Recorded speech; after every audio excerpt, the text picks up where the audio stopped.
Las funciones de búsqueda y referencia van a tener el objetivo de relacionar información.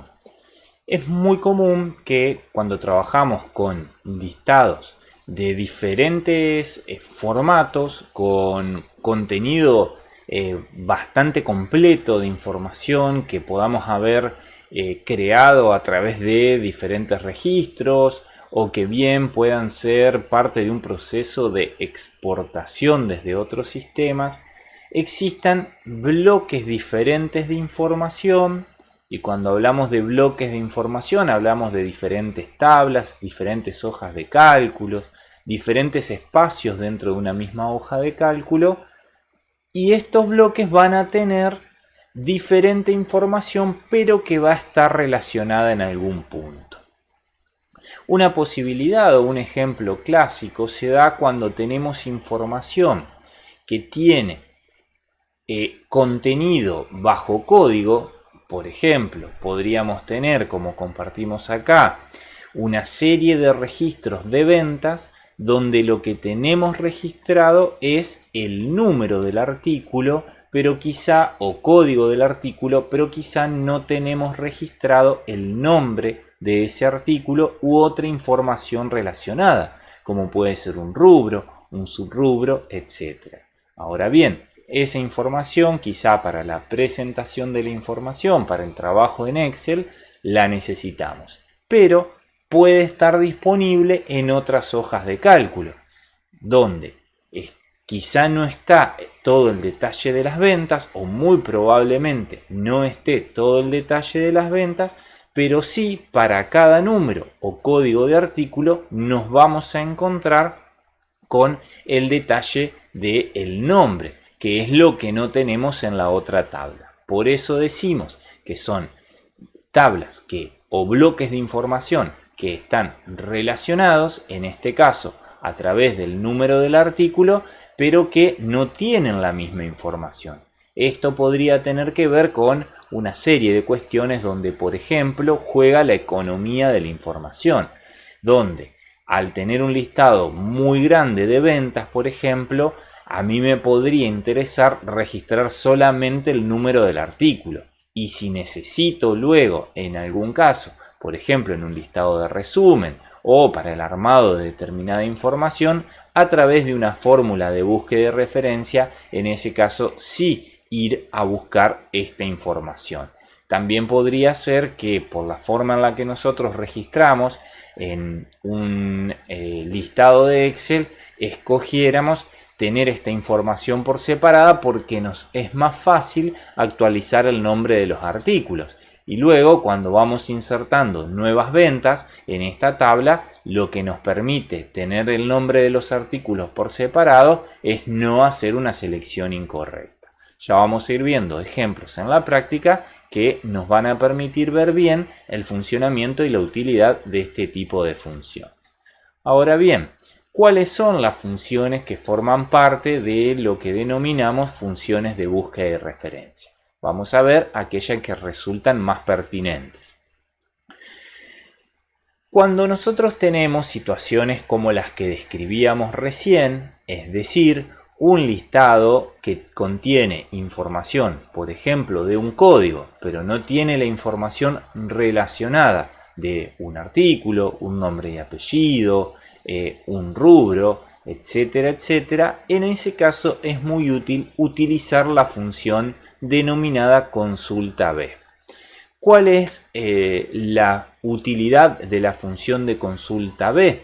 Buscar, como indicábamos recién, el primer valor de la izquierda en otra tabla cuyo primer valor debe coincidir con este listado y poder traer valores de otras columnas. Ya lo vamos a ver en la práctica, pero a los fines de una explicación introductoria. Si yo quisiera obtener el nombre de los artículos, debo relacionar esta primer columna de esta tabla con la primer columna de esta tabla e indicarle que me traiga información de una columna adyacente. Que veremos, puede ser la columna de artículo, una columna de rubro, una columna de subrubro o cualquier otra información que esté identificada con los mismos códigos. Ese es el requisito.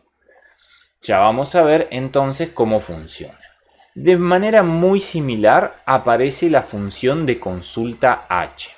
La función de consulta H, la H se refiere a horizontal, en tanto que la B corta de la función anterior se refería a vertical. En este segundo caso, consulta H tiene el mismo objetivo, que es traer información relacionada, pero en este caso la disposición de la información que vamos a ir a buscar, es decir, el nombre del artículo, el rubro, etcétera, simplemente por poner un ejemplo, no está dispuesta de manera vertical, es decir, de arriba hacia abajo, como veíamos en la imagen de recién, sino que está dispuesta de manera horizontal, es decir, de izquierda a derecha. Cambia la forma en la que vamos a seleccionar los datos, pero el objetivo es el mismo, que es poder traer información relacionada a un origen de información en donde son coincidentes determinados códigos. ¿Ah? Bien, vamos a ver para clarificar algunos ejemplos relacionados a esto.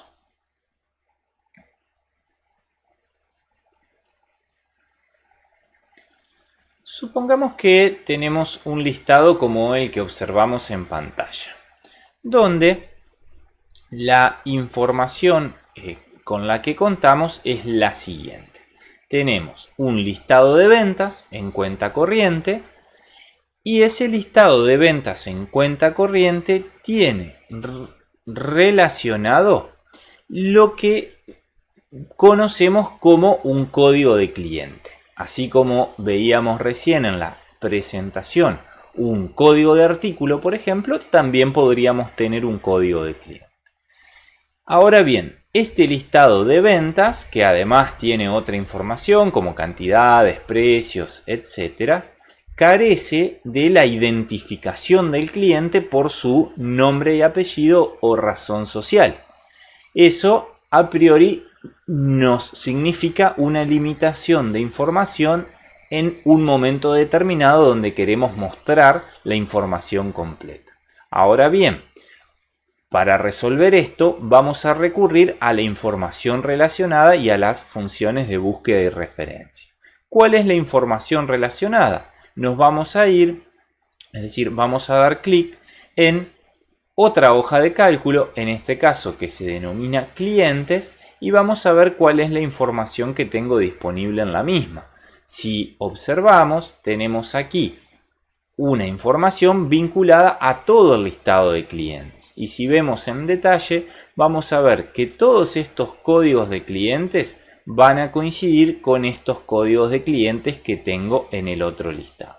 Entonces, lo que vamos a hacer es aplicar la función consulta B, que nos va a traer todos los nombres de clientes a este listado.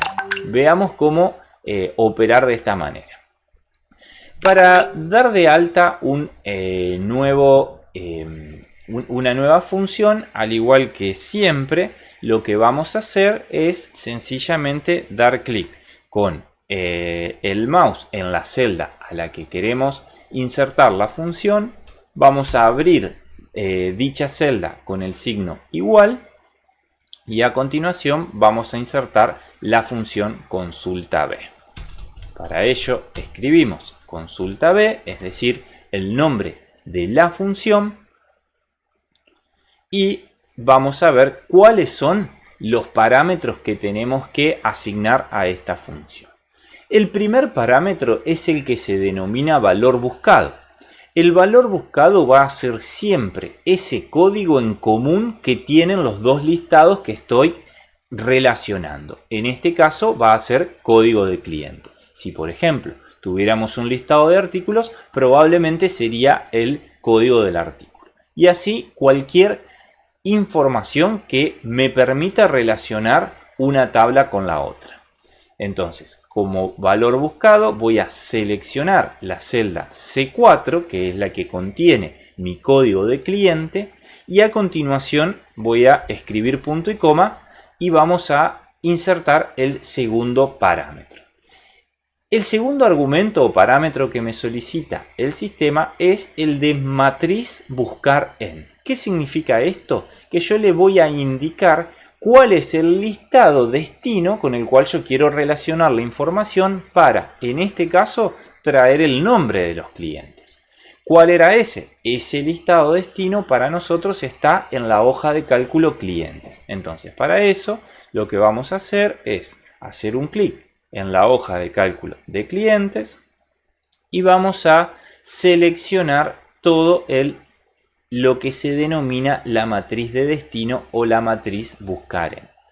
Una cuestión que es muy importante en este punto es que siempre la matriz de destino debe tener el valor buscado, es decir, el valor que coincide con el otro listado, en este caso el código de cliente, lo debe tener como primer columna a la izquierda. Es decir, si yo selecciono una matriz de destino que el código de cliente lo tiene en alguna columna intermedia, esto no va a funcionar, porque lo que yo le estoy indicando al sistema de manera predeterminada es que en la matriz de destino, es decir, a donde yo voy a buscar el nombre y el apellido, la primer columna contiene el código que yo estoy relacionando entre las dos tablas. Esto es muy importante, entonces, en la matriz de destino siempre el código debe aparecer como primer columna. De ahí hacia la derecha podemos seleccionar todas las columnas que nosotros deseemos. En este caso vamos a seleccionar una sola, pero luego vamos a ver ejemplos donde seleccionamos más columnas. A continuación, una vez que he definido la matriz de búsqueda, la matriz de destino, lo que se denomina la matriz buscar en, voy a cerrar ese argumento con un punto y coma y voy a indicarle al sistema dónde está la información que quiero que el sistema me traiga.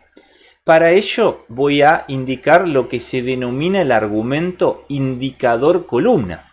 ¿Qué significa esto? Que contando las columnas de izquierda a derecha y comenzando por 1, voy a encontrar cuál es el número de columna que quiero que el sistema me devuelva. Si nosotros observamos en nuestro caso, la primera columna es código de cliente y la segunda es el nombre del cliente. Yo quiero que el sistema me devuelva en mi tabla de origen ese código de cliente, para ese nombre de cliente. Para eso le voy a indicar que el indicador de columna es 2. Simplemente escribo el número 2, es decir, el número de columna contando de izquierda a derecha. Finalmente, el sistema me solicita un parámetro, en este caso opcional, pero importante de completar, que tiene que ver con definir si el listado está ordenado o no. ¿Qué implica que esté ordenado? Que cuando busque de arriba hacia abajo, si supera el número índice ordenado de manera algebraica, deja de buscar. Nosotros, como no podemos garantizar en general cuando trabajamos con códigos que exista un ordenamiento, este valor lo vamos a definir como falso. Cerramos el paréntesis y damos Enter para ver qué sucede. Como podemos observar, el resultado en la hoja de cálculo donde están registradas las ventas es que para el código de cliente 277 se corresponde a través de la función de búsqueda y referencia el nombre de cliente Esteban Cabrera. ¿De acuerdo? ¿Qué nos queda por hacer para poder aplicar esta misma función a todas las filas que continúan en el listado de ventas? Debemos fijar la matriz de búsqueda, porque de otra manera, si no fijamos la matriz de búsqueda, cuando hagamos el copiado de todas las filas, vamos a tener errores, producto de que se moverá la matriz en la cual tiene que encontrar los nombres de los clientes y de acuerdo a eso va a tirar error en algunas de las filas. Para ello, ustedes ya conocen a esta altura del curso que la forma de fijar una celda o un rango de celdas es posicionándonos en dicho rango y oprimiendo F4. De manera que voy a fijar el rango A2, B17 de la hoja de cálculo de clientes, es decir, la hoja de cálculo que contiene mi matriz de destino, donde yo fui a buscar a través de la función de consulta B el nombre de cada uno de mis clientes. Una vez que he fijado, anclado ese rango, le doy Enter nuevamente. Ahora sí, estoy en condiciones de copiar hacia abajo la fórmula tomando la esquina inferior derecha de la celda. Como pueden ver, vamos a arrastrar todo el rango y como ustedes podrán apreciar, el listado logra completarse a través de lo que es el nombre de los clientes. Producto de que la función consulta B ha traído de la hoja de clientes todos estos valores. Como podemos controlar, en el caso, por ejemplo, del código de cliente 296 se corresponde a nuestro cliente Manuel Belgrano. Vamos a comprobar eso en la hoja de cálculo de clientes y como podemos comprobar, efectivamente el cliente 296 se corresponde a Manuel Belgrano. De esa manera aplicamos la función de consulta B.